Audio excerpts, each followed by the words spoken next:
KLM is one of the most connected airlines in Europe, but with all its flights running through Amsterdam, is it worth taking a traditional flag carrier over a direct budget flight to your destination? And that is why we are at Madrid's Terminal 2 to find out how good one of the most connected legacy carriers within Europe is on a flight transiting across Europe. That of course being KLM. So won't waste any more of your time, let's go inside, get checked in, let's go. We start early morning at Madrid's Terminal 2, where all of KLM's flights depart from. Okay, now we are actually pretty early for our flights, but I do see that some check-in desks are open for Air France KLM. So, gonna chance my luck and see if we can check in there. For some reason, can't check in online. Usually can with KLM, but for some reason just can't check in online today. So, got to go get a paper ticket. Hello. Just to check in for Aberdeen, please. Perfect. Yes, thank you. Okay, we've got our boarding pass now, so let's, I don't know, do we get coffee here? There's a nice place here, we could get coffee.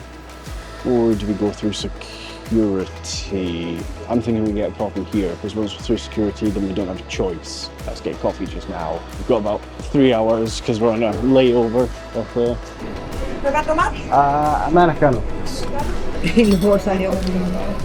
Gracias. Alright then, so I've got myself some coffee as you know, and a rolled baguette thing of some kind with cheese and pastrami, so yeah, gonna enjoy this because I've been up all night filming the Iberia A321XLR video, and this is my flight home now. I wanted to take this flight as a bit of something different. I could have flown direct to Edinburgh on Easyjet or Iberia again, Iberia Express. Could have flown any of those, but I wanted to see how KLM was pan-Europe, because KLM is, without a shadow of a doubt, one of the most connected airlines in Europe. It actually operates to more UK airports than British Airways, so that gives you an idea of how connected KLM is. So definitely wanted to give them a try pan-Europe, because I've done them intercontinental. That video's coming out soon, but never had the chance to try them pan-Europe. So we'll see how they are. But anyway, gonna get this demolished. Okay, we've now had coffee and sandwich. Now time to head through security. Getting through the gate, I receive an alert from the airline's app stating that my second flight's time had been changed and that I had been moved from a window seat to a middle seat. I kind of understand this, as I had just requested the seat and not paid for it, but I had already checked in, so now it meant I had 2 boarding passes for the same flight, as I had to reissue my digital one to reflect the changes. This meant that I also had to walk through the terminal on my laptop trying to find another window seat. Sadly, I was unsuccessful. Getting to the gate, our KLM Boeing 737 was just arriving on its inbound flight from Amsterdam. Okay, so as you can see, we're at the gate and our KLM 737-800 is pulled up and ready to take us over to Amsterdam. Let's go get on board. It looks like everybody's lining up already for boarding, so let's go get on board, head over to Amsterdam. Let's go. Soon, everyone was called for boarding. Thank you.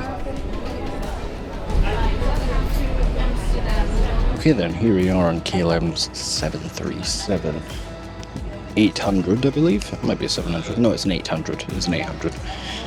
I'm correct, it's an 800. The seat is standard KLM seats. I'll show you around quickly. If you want a full comparison of KLM's regional, domestic, economy and business class, then I've got a video for that. But here's what it looks like. Plenty of legroom, as you can see, even with a bag underneath the seat in front. Tray table. The seats also do recline, so for regional flights that's welcome. And also got a USB port. After everyone was boarded and settled, we pushed back from the gate as the crew performed a safety demonstration, and we taxied our way out to the runway for takeoff.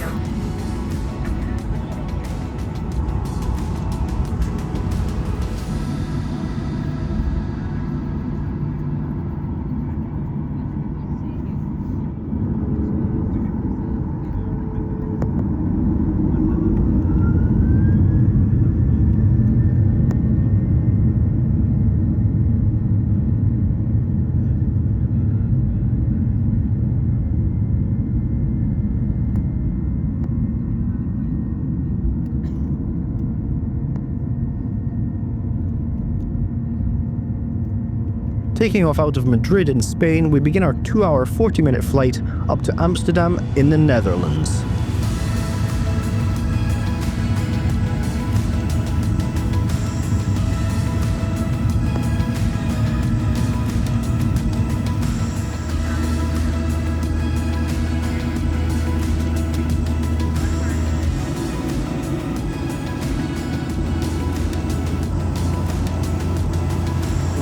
Taken off now out of Madrid on our way over to Amsterdam on the first leg of this pan-European trip. I don't know if you can call it European regional trip maybe? I don't know, let me know down in the comments, correct me on that. Yeah, the first leg. This is the longest leg at 2.5 hours, 2 hours 10 minutes to 2.5 hours depending on conditions. I think the crew is about to start a complimentary drinking snack service, so we'll see what we get. And just quickly, if you're liking this video, then why not go ahead and subscribe to stay up to date with all my travels. And don't forget to hit that bell icon. Once in the cruise, the crew came around with the complimentary service, which consisted of a vegetarian sandwich, which I think is pretty good, as most airlines within Europe, including flag carriers, only offer buy on board food in economy these days.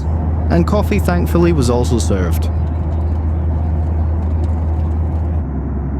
After the sandwich and the coffee, the crew also came around with this little bit of carrot cake, as well as offering another tea and coffee service. After the service, it was a fairly uneventful flight, albeit a bit cramped, but soon we were beginning our approach into Amsterdam.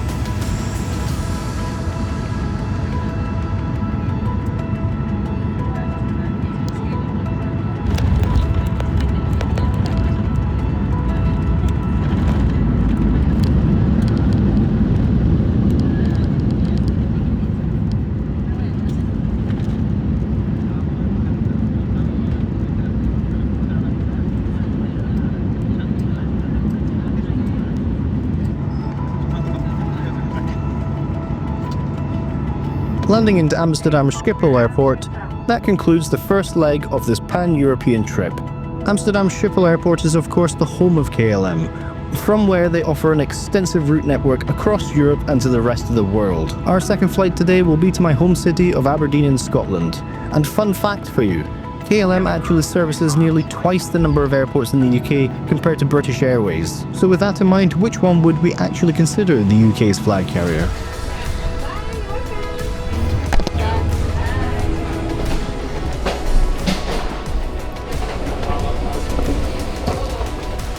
Okay, that's the first leg of our little KLM European adventure over with. What did you make of that first leg? Personally,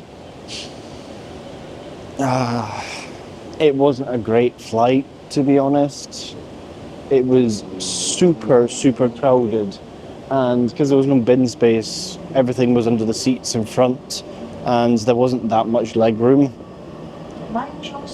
The guy next to me was very tall, so he needed a lot of leg space, and you could see he was suffering. I don't get it, KLM. Don't get me wrong. The crew and everyone were fantastic. The service was brilliant. It's just the setup of the aircraft wasn't the best. It doesn't really lend itself to a flag carrier trying to give a good product. It was a bit tight. It was a bit like Ryanair, to be honest, how tight things were. But still, we got here. We got here early, even in all this thick fog. So I can't fault KLM for that, and I can't fault the KLM staff. They're absolutely fantastic. To be honest, thinking about it, I don't know why their 737s are set up like that, because their Embraers are really nice. I've been on a few of their Embraers. They are super nice aircraft to fly on. Some of the best, especially KLM setup. So yeah, I don't get why their 737s are set up like that. But hey, what do I know? But anyway, we've got our second flight to catch, and the gate is D46, and we're at gate D71. We'll also have to go through the EU border, so let's get ourselves over there. We've got 2 hours to change over. Okay, that's at the border now, so let's head through the border and get on the second leg over to Aberdeen, over to home.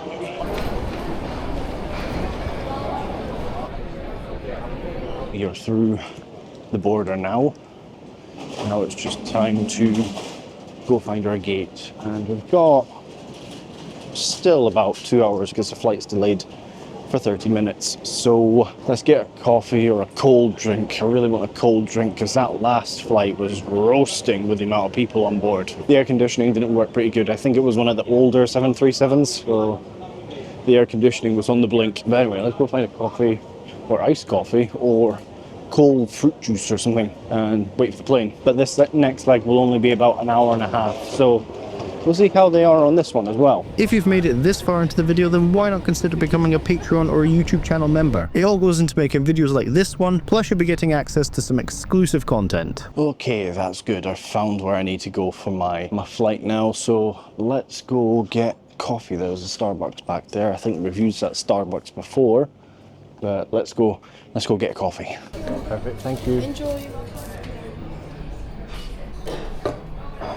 So I got myself a iced pistachio latte. Never had this before, so let's give it a try. Quite nice indeed. So I've got a little admission to make. Getting off the plane, I developed a nosebleed. That's why I'm not as on form in Schiphol as I was in Madrid. It's all cleared up now. Managed to get to the bathroom and sort it out.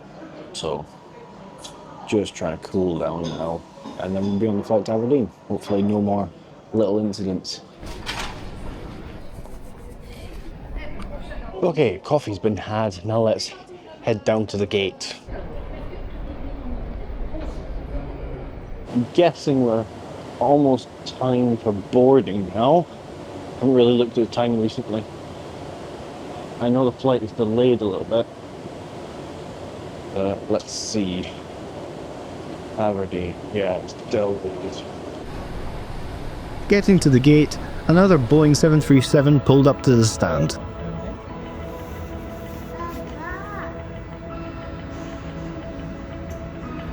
And once everyone was unloaded, we were called for boarding. Getting on board this flight though, I do have an admission. This having been the third flight of the day, having arrived in from Boston this morning, by the time I got onto this aircraft, I was completely zonked. So when I hit the seat, I sort of fell asleep. I don't actually remember taking these bits of footage, to be honest, but at least I got something. However, landing into Aberdeen Airport, my bed was calling me. And I should tell you now what this flight cost me. Both flights together in a single ticket cost me £87 one way, which isn't bad value for money in my opinion. And there we have it, people. KLM from Madrid to Aberdeen via Amsterdam on a pan-trans-European trip. What did you make of that? I'm sorry I fell asleep for the second flight. Can't be helped. I've been awake 36 hours now. So I did try and stay awake to film it, but couldn't, fell asleep. So I do apologize for that. But what did you make of KLM on those two legs? You let me know down below. And if you did like this video, then you should check out this video here. And as always, people, we will see you all in the next one.